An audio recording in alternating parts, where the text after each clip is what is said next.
अस्सलाम वालेकुम बच्चों, कैसे हैं आप? ठीक ठाक हैं? उम्मीद है आप सारे बच्चे खैर खैरियत से होंगे और इन्जॉय कर रहे होंगे, खेल कूद रहे होंगे।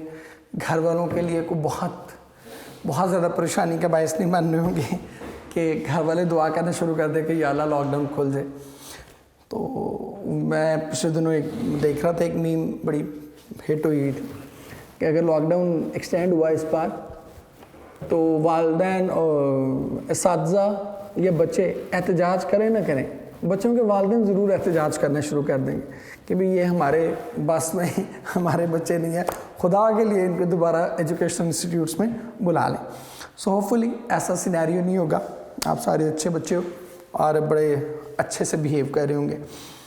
हम अपना वही चैप्टर कंटिन्यू कर रहे हैं जो हमने छोड़ा था, chapter number 13 God B praised. और उसमें हमने यहाँ तक पढ़ लिया था कि थर्सडे को जब भी लड़कियाँ आती थी तो वो रोटी और साथ शक्कर लाया करती थी और ज़ेबुनिसा क्या करती थी, उन रोटियों के टुकड़े करके वो 2 टोकरियों में संभाल लिया करती थी। अब आप चूँकि मतलब मेजॉरिटी आप बच्चों में से हर एक अर्बन बैकग्राउंड से ताल्लुक़ रखता है, मेजॉरिटी बच्चे शहरी बैकग्राउंड से ताल्लुक़ रखते हैं, तो उन्हें शायद ये आइडिया नहीं होगा कि ये क्या बात हुई कि जी वो रोटियां आई हैं और उनको मतलब उसने टुकड़े करके तो टोकरियों में डाल दिया। इसके पर्पस क्या है? पर्पस इसका ये होता था, पुराने वक्तों में चूँकि चीज़ें स्टोर करने का रिवाज नहीं होता था उस तरह से, मतलब रोटी स्टोर नहीं की जा सकती, बाकी चीज़ उस तरह से स्टोर नहीं की जाए, तो वो पीसेस करके ना छोटे छोटे टुकड़े उस स्टोर कर लिए जाते थे और वो फिर बच्चों को बाद में वही जो चीनी जो साथ वो लाई हुई है उसी को उसमें मिक्स करके वो एक टाइप से चूरी टाइप बना लेते थे। तो वही रोटी एक बड़ी इंटरेस्टिंग या डिलीशियस वे में दोबारा बच्चों को सर्व कर दी जाती थी और वो 3-4 दिन तक वो चीज़ चल जाती होती थी। So it was a way of storing the roti. Otherwise तो मतलब रोटी वैसे तो ख़राब हो जाएगी ना, अकड़ जाएगी, तो उसको उससे बचाने के लिए उसके छोटे छोटे टुकड़े कर दिए जाते थे और फिर वही चीनी उसमें ऐड करके तो वो एक चूरी टाइप बन जाती थी और उस चीरे में उसको डिप करके उन्हीं टुकड़ों को बड़े नरम हो जाते थे एंड बड़े वो डिलीशियस लगते होते थे। आप लोगों को तो अब लगेगा कि भैया सर ये भी कोई खाने की चीज़ है, but it was delicious at that time. और फिर एक और चीज़ भी की जाती थी शक्कर के साथ या चीनी के साथ, उसमें मक्खन ऐड कर दिया जाता है चीनी में या शक्कर में और उसके साथ भी रोटी खाई जाती थी। मक्खन, शक्कर या मक्खन या चीनी तो अपने अपने टेस्ट के अकॉर्डिंगली उसके साथ भी रोटी खाई जाती। तो इसलिए वो स्टोर कर रही है क्योंकि उनके पास खाने को ऐसा कुछ नहीं होता था, तो वो क्या करती थी उन्हीं टुकड़ों को स्टोर कर लेती थी ताकि वो टुकड़े ज़्यादा देर तक सर्वाइव कर सकें और अगले पूरा वीक जो है उनका इसी तरह से निकल जाए। अब यहाँ से हम ऑनवर्ड स्टार्ट करें, but there was yet another problem. कहते लेकिन इसके अलावा भी एक मसला था, besides bread to fill their bellies they also needed clothes to cover their bodies. अब बिसाइड्स हम ऑलरेडी कर चुके। बिसाइड 2 तरह का है, एक बिसाइड है, इसका मतलब होता है साथ, किसी के साथ खड़ा होना, और एक ये बिसाइड्स है, ये अक्सर आ जाता है, आप पेयर ऑफ वर्ड्स में भी ये कर चुके हैं। इसका मतलब है अलावा, किसी चीज के अलावा। मसलन मैं कहूं कि he is standing beside me, और मैं कहूं besides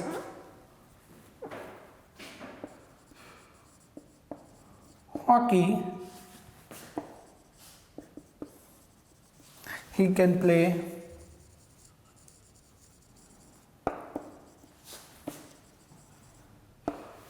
besides hockey he can play football as well, कि हॉकी के अलावा वो क्या कर सकता है, वो फुटबॉल भी खेल सकता है। तो इस बिसाइड्स का मतलब अलावा है, ऊपर वाले बिसाइड का मतलब साथ है। But there was yet another problem, कहते लेकिन इसके अलावा भी एक मसला था। Besides bread to fill their bellies, bellies कहते हैं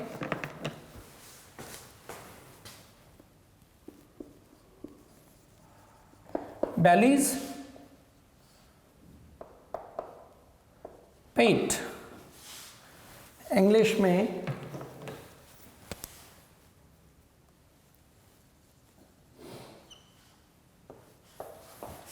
स्टमक। कहते हैं कि पेट भरने के लिए खाने के अलावा they also needed clothes to cover their bodies, उन्हें तन ढांपने के लिए कपड़ों की भी ज़रूरत थी। Chaudhary Fatehdad used to present new clothes to Maulvi Abul once a year after every harvest. Harvest कहते हैं फसल की कटाई। कहते हैं कि चौधरी फतेहदाद हर साल फसल की कटाई के बाद मौलवी अबुल को कुछ नए कपड़े तोहफे में दिया करता था, प्रेजेंट तोहफे में देना। Whenever these clothes came, कहते कि जब कभी भी ये कपड़े आया करते, a tailoring shop would spring up in Maulvi Abul's house. Spring up कहते हैं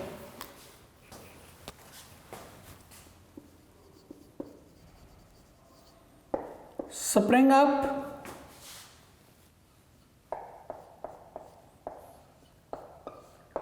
नमूदार होना। यहाँ पर आप emerge या appear भी कर सकते हैं। Whenever these clothes came, कहते कि जब कभी भी ये कपड़े आ करते, a tailoring shop would spring up in Maulvi Abul's house, तो फौरन ही मौलवी अबुल के घर में एक दर्जी की दुकान नमूदार हो जाती। ज़ेबुन्निसा with the assistance of Mehrun and Zabda and Shamsun, assistance कहते हैं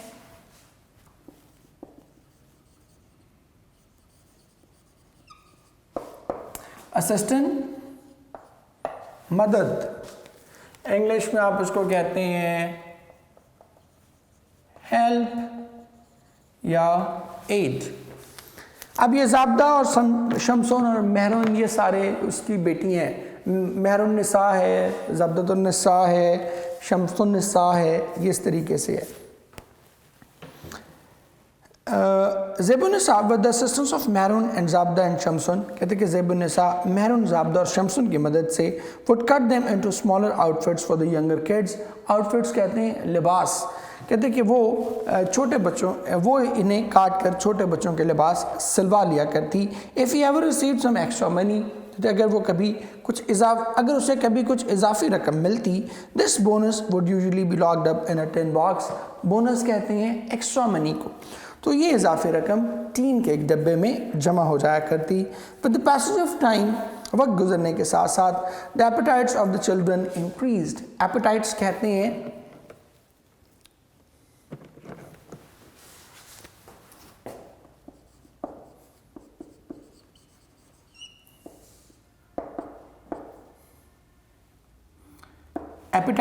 हैं भूख, या यहाँ पर ज़रूरियात भी कह सकते हैं।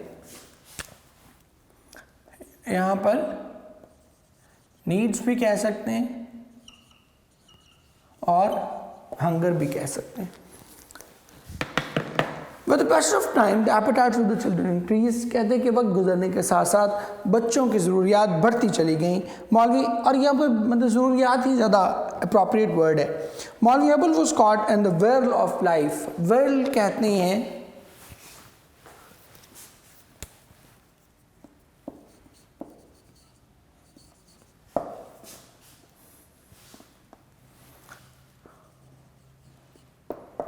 भंवर।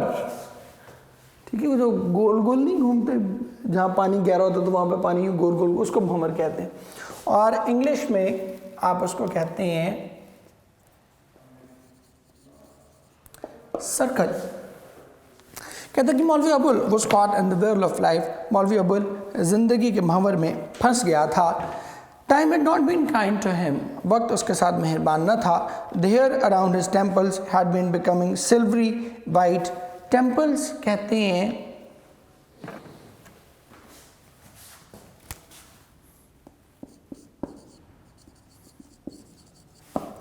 Temples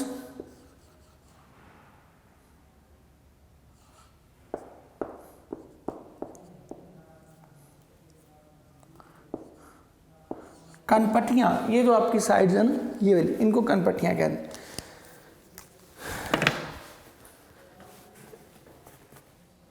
Time had not been kind to him. वक्त उसके साथ मेहरबान न था. The hair around his temples had become silvery white. कहते कि उसकी कनपट्टियों के गिर्द बाल चांदी की तरह सफ़ेद हो गए थे. The grip of his teeth on his gums had for long been loose. Grip कहते हैं पकड़, जकड़. कहते कि उसके मसूड़ों पर दांतों की गिरफ्त अरसा हुआ ढीली पड़ चुकी थी. But his voice remained resonant. Resonant कहते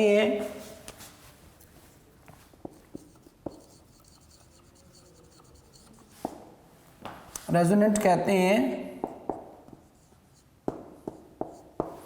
गरजदार, लाउड,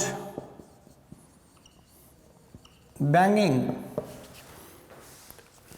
कहते लेकिन उसकी आवाज़ मुसलसल गरजदार थी. However, sometimes that too quivered. Quivered कहते हैं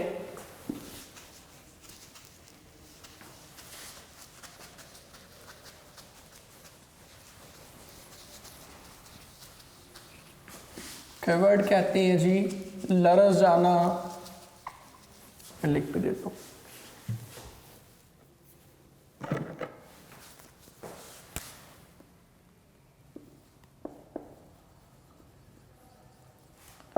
quivered लरज़ जाना, कांप उठना. यहाँ पर आप उसको कहेंगे tremble, shake,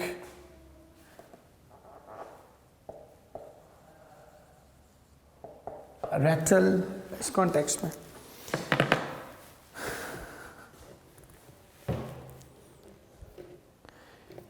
But his voice remained resonant. कहते लेकिन उसकी आवाज़ अभी भी गरजदार थी.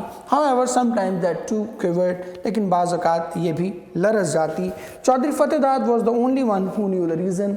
चौधरी फतेहदाद वो वाहिद शख्स था जो इसकी वजह जानता था. मौलवी Abul had once opened his heart to him about a suitable match for maroon. Match का मतलब है यहाँ पर रिश्ता.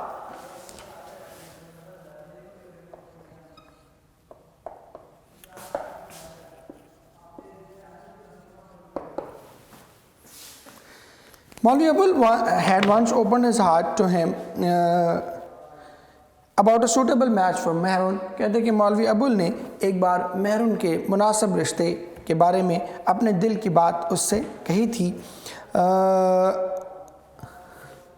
The Chaudhry had carefully considered the eligibility of all the young men of the village. कहते चौधरी फतेहदाद ने carefully considered इंतहाई मोहतात अंदाज में गौर करना, बड़ी शिद्दत के साथ गौर. एलिजिबिलिटी कहते हैं अहलियत. मैं लिख देता हूँ इधर.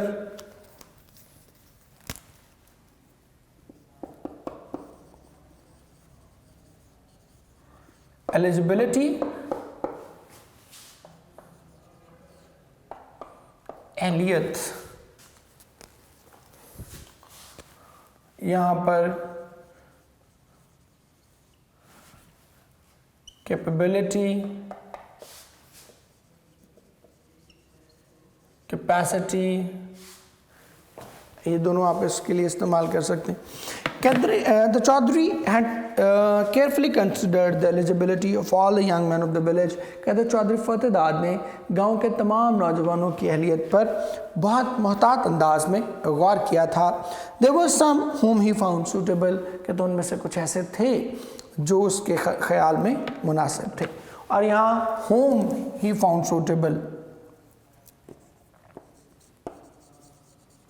whom he found suitable. हमने ऑलरेडी किया कि whom हम कब यूज करते हैं.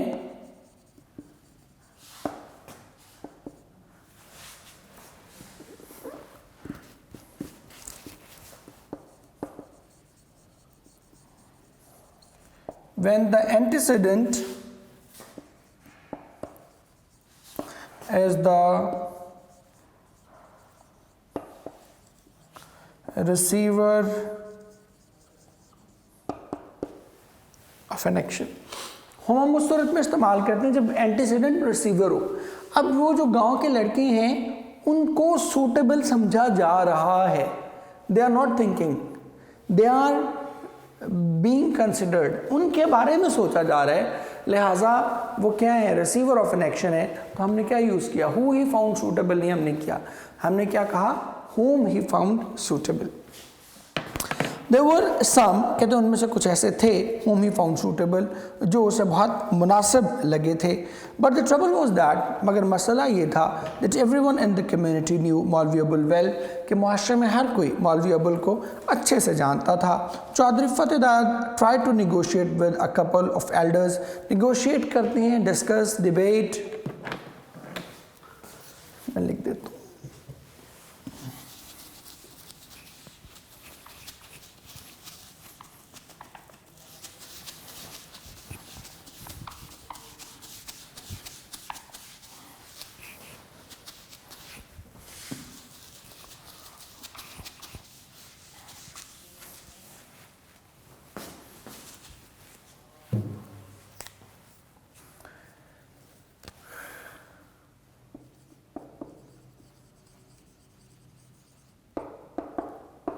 नेगोशिएट कहते हैं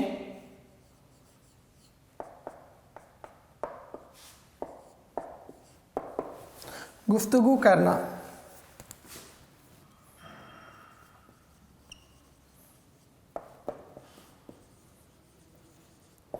डिस्कस, डिबेट।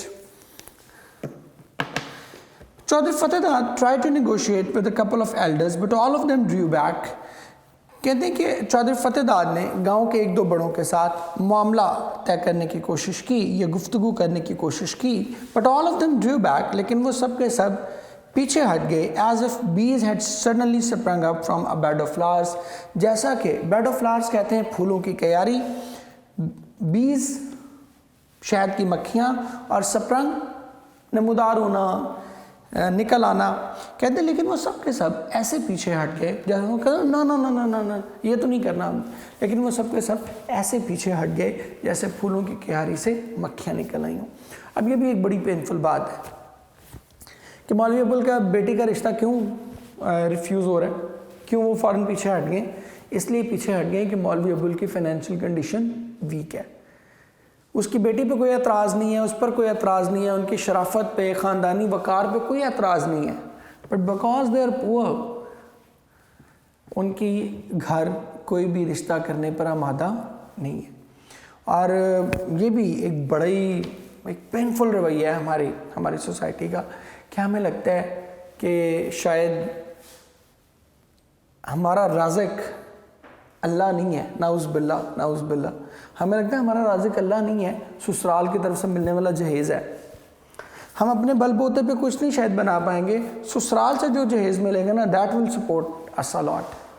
ऐसा नहीं होता। Be a firm believer of the fact that only Allah can satisfy your needs. Sir वो आपकी ज़रूरत पूरी कर सकता है। अगर अल्लाह आपको तंगदस्ती देना चाहे, अल्लाह आपको मोहताज करना चाहे, अल्लाह आपको मजबूर करना चाहे, तो ये सारी दुनिया की मालो दौलत मिलके भी आपको गनी नहीं कर सकते। आपकी ज़रूरियात, आपको दुनिया भर का मालो दौलत दे दिया जाए ना, और अल्लाह ना चाहे आपको गनी करना, आपको आपकी ज़रूरियात ख़त्म करना, तो दुनिया भर का मालो दौलत भी नाकाफ़ी होगा उन ज़रूरियात के लिए। ठीक है, so have believe in Allah almighty, और बड़े stay firm on the fact कि ये मेरी लाइफ है, इस पर जो कुछ भी अचीव करूँगा मैं कर लूँगा। मुझे किसी XYZ की तरफ से दिए जाने वाले जहेज़ की ज़रूरत नहीं है, मुझे उनके सोशल स्टेटस की परवाह नहीं है। ये चीज़ें ज़िंदगी में मैटर करती हैं बहुत। और एज इफ के बाद मैंने आपको बताया था कि ये पास्ट सब्जंक्टिव है, हम ऑलरेडी कर चुके हैं।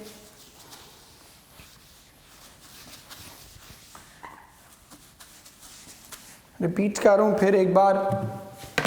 4 वर्ड्स थे हमारे, कौन से थे जी? एज इफ, as though,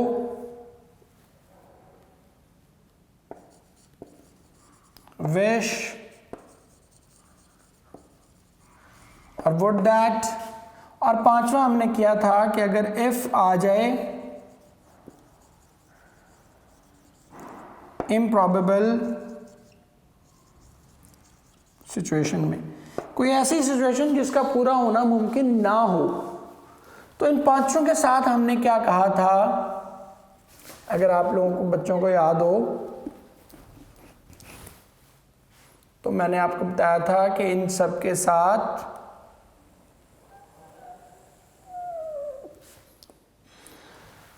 हमने एक तो पास यूज करना है प्लस उसकी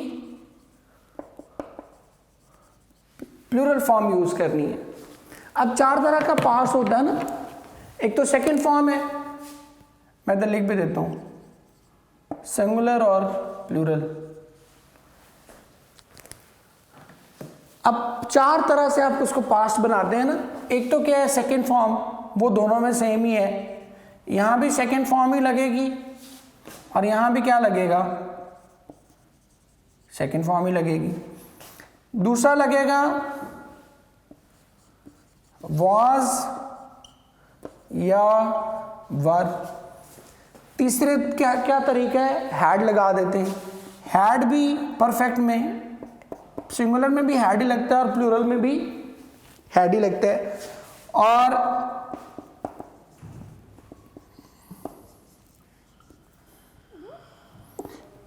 परफेक्ट कॉन्टिन्यूस में भी क्या लगता है, यहां भी हैड भी नहीं लगता है और यहां भी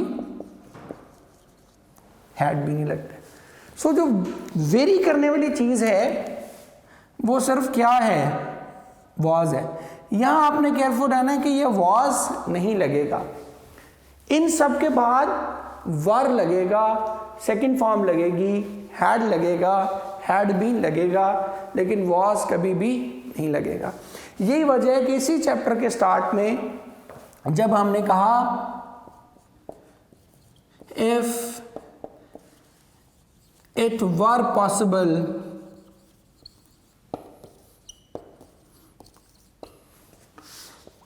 to get the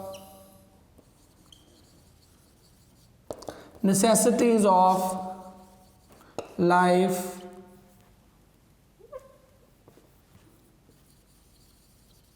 from heavens through prayers। तो हमने यहां पर वर क्यों इस्तेमाल किया था, वर इस्तेमाल करने की वजह ये थी कि ये कंडीशन सेटिस्फाई होना पॉसिबल नहीं है। ये इफ ही है लेकिन ये प्रोबेबल सिचुएशन वाला नहीं है। ये कौन सा है, ये इफ इम्प्रॉबेबल सिचुएशन वाला इफ है। सो इसलिए हमने इसको क्या किया था, हमने इसको इफ इट वाज पॉसिबल नहीं किया था। हालांकि नॉर्मली हम इट के साथ क्या इस्तेमाल करते हैं, हम इट के साथ वाज इस्तेमाल करते हैं, लेकिन यहाँ वर क्यों किया था, क्योंकि ये पास ऑब्जेक्टिव बन रहा था। ये एक ऐसा इफ था जो इम्प्रॉबेबल सिचुएशन थी। तो इम्प्रॉबेबल सिचुएशन जब भी आती है तो उसके साथ या तो सेकंड फॉर्म या वर या हैड बीन लगाते हैं। अब यहाँ पर उसने एज इफ को देखें, उसने एज इफ के बाद क्या लगाया है, हैड।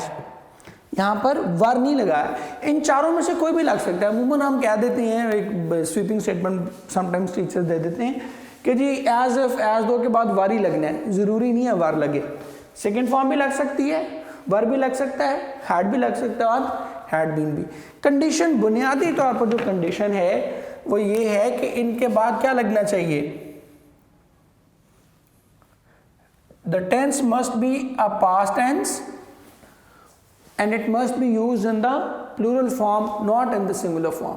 और सिंगुलर फॉर्म सिर्फ एक ही जगह डिफरेंट है, वॉज वर में, बाकी सब में सिंगुलर प्लूरल सेम है। सो बस ये जहन में रख लें कि वॉज नहीं लगाना, बाकी पास्ट की चारों चीज़ें लग सकती हैं। ठीक है, तो यहीं पे ही हम आज अपने इसको ख़त्म करेंगे।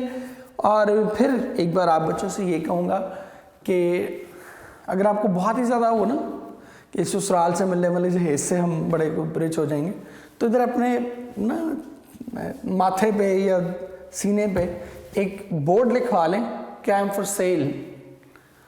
ज़्यादा बेड करें और मुझे ले जाएं। मतलब बाकी अदरवाइज तो हम माजरत के साथ बड़ी गैरत की बात करते हैं, तो उस वक्त हमें गैरत क्यों नहीं आती जब हम सारी ज़िंदगी बीवी के लाए बर्तनों में खाते हैं, बीवी के लाए बिस्तर पर सोते हैं, वहाँ हमें क्यों नहीं गैरत आती? जहाँ पर गैरत हमारी in the letter and spirit, in the true sense जागनी चाहिए, वहाँ हमारी गैरत नहीं जागती और इन फजूल बातों में हम बड़े गैरतमंद बने होते हैं। ठीक है बेटे, तो इसी मैसेज के साथ आप बच्चों के लिए बहुत सी दुआएं, जीते रहें, खुश रहें, ऐसे ही पढ़ते पढ़ाते रहें और हंसते मुस्कुराते रहें। अल्लाह हाफ़िज़ बेटे।